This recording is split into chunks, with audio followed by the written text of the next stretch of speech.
случајност што го промени светот. На кој изум може да ве потсети едно сладко парче леб? Се започна во 1879 година по универзитетската лабораторија.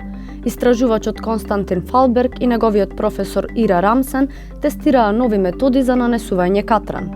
Сепак, тој ден Фалберг заборави да ги измие рацете и земајќи парче леб, свати дека парчето е необјасниво сладко. Така беа откриени вештачките засладувачи. Овој феномен ја разбудил љубопитноста на Фалберг и тој веднаш се вратил во лабораторијата.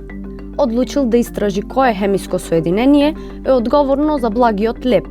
Сватил дека станува збор за супстанца што може да се конзумира и е 300 пати посладка од шеќерот. Тој го нарече сахарин. Тоа е првиот вештачки засладувач. Неговата употреба во храната започнала уште во 1884 година, но масовната побарувачка започнала на почетокот на Првата светска војна. Се прашувате зошто? Па недостатокот на шеќер предизвикал зголемување на цената, па сахаринот се користел како поевтина алтернатива. Во годините што следеа, покрај сахаринот беше откриен аспартамот, денес најчесто користениот засладувач во светот. Неверојатниот факт е дека и ова откритие е сосем случајно, како резултат на истражување на лек за чир на желудник. Сепак, одобрувањето за неговата употреба се чекало долго време. Во 1980 година, администрацијата за храна и лекови конечно рече да.